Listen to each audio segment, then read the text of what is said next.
गांधी पे कहना चाहती हूं। लेकिन अगर आप उन लोगों में से हैं जिनको लगता है कि बिहार में पूरी तरह से निष्पक्ष चुनाव हुआ है, स्वतंत्र चुनाव हुआ है, पूरा ट्रांसपेरेंट और इंडिपेंडेंट प्रोसेस रहा है, तो आप ये वीडियो बिल्कुल मत देखिए, क्योंकि ये वीडियो आपके लिए नहीं है। लेकिन अगर आप उन लोगों में से हैं जिनके अंदर ये समझदारी है, जिनको समझ में आ रहा है, जो देख रहे हैं और ये मानने को तैयार नहीं है कि 90% से ज्यादा स्ट्राइक रेट बीजेपी और उनके घटक दलों का नहीं हो सकता है, तो इस वीडियो को अवश्य सुनिए। अगर आपके मन में भी यह सवाल आता है कि इतने पलायन, इतनी बेरोजगारी, महंगाई और इतनी कानून व्यवस्था के ध्वस्त होने के बाद 90% स्ट्राइक रेट आना असंभव है, तो यह वीडियो असल में आपके लिए ही है।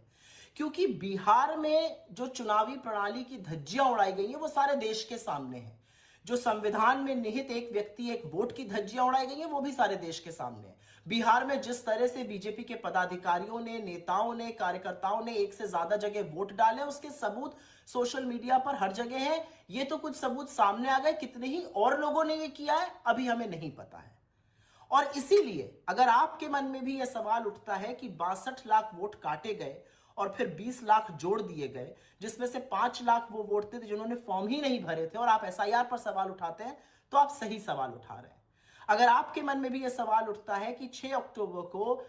इलेक्शन अनाउंस करते हुए ज्ञानेश कुमार जी 7 करोड़ 42 लाख वोटर की बात करते हैं, जो जादू से 11 नवंबर को 7 करोड़ 45 लाख हो जाता है, और अगर आपके मन में सवाल आता है कि 3 लाख कैसे बढ़ गए, तो सही सवाल आ रहा है। अगर आपके मन में सवाल आता है कि जेडीयू और बीजेपी की सरकार ने चुनाव के दौरान 10,000 रुपए खाते में डाले और चुनाव आयोग मूक दर्शक बना रहा और ये वोट के लिए कैश या जिसको रिश्वत कहते हैं दी जाती रही, तो बिल्कुल सही सवाल आपके मन में आ रहा है। अगर आपके मन में यह सवाल आता है कि कैसे चुनाव के बीचों बीच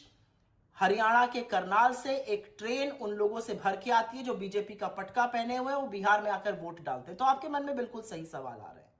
और इन सब चीजों का इल्म, इन सब चीजों का पता, इन सब चीजों की अवेयरनेस हमें कहां से आ रही है? क्योंकि राहुल गांधी ने आरोप नहीं, सबूतों के साथ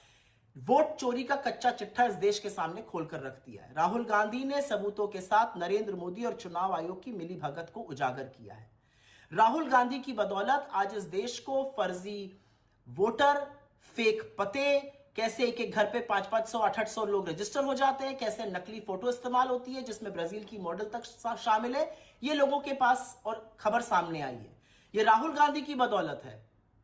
कि एक्चुअली इतने खुलासों के बाद मेन स्ट्रीम मीडिया और डिजिटल मीडिया के साथ ही जो फील्ड पर गए उन्होंने और उदाहरण लाके सामने रखे। ये राहुल गांधी की बदौलत है कि अगर एक व्यक्ति एक जगह से ज्यादा वोट करता हुआ पाया गया तो उसके